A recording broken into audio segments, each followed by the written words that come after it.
पोहे, उपीट, इडली, डोसा हे खाऊन कंटाळा आला असेल तर हा नाश्ता नक्की करून बघा. कधी सिंधी स्टाईलचा दाल पकवान खाल्लाय का? नसेल खाल्ला तर चला मी रेसिपी सांगते. तर इथे मी हरभऱ्याची डाळ भिजत घातली रात्री. ती छान स्वच्छ धुवून घेतली. त्यामध्ये मुगाची डाळ घातली अर्धी वाटी.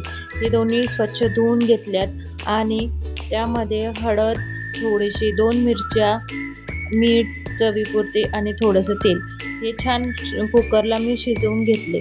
आणि आता मी पकवान बनवायला घेते.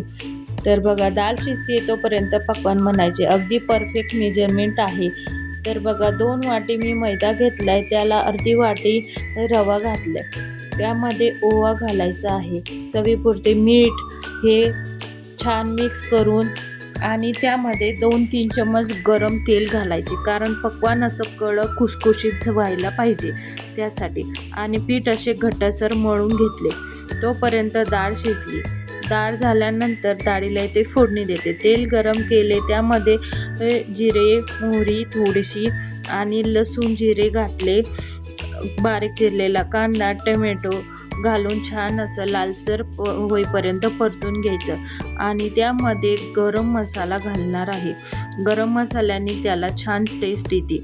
आणि हे सगळे एकत्र मिक्स करून घेतले. त्यामध्ये डाळ घातली. हिंग घालायचं चवीपुरता, थोडंसं मीठ आणि बारीक चिरलेला कोथिंबीर. इथे छान उकळी काढून घ्यायची. तोपर्यंत इथे पकवान बनवायला घेते. पकवानाचे छान असे पिठाचे गोळे बनवून घेतलेत आणि लाटून घेतले. छान अशी गोल पोळी लाटून घ्यायची आणि त्याला असे होल पाडायचे, म्हणजे पकवान आपले फुगलं नाही पाहिजे तेलामध्ये. त्यासाठी होल पाडून घेतल्यानंतर छान असे गरम तेलामध्ये मी तळून घेतलेत. अगदी असे खुसखुशीत कडक होतात. तर बघा, तुम्ही एकदा नक्की ट्राय करून बघा.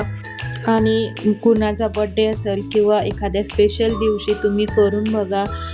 रेसिपी आवडली तर चॅनलला सबस्क्राईब करा, लाईक करा. थँक्यू.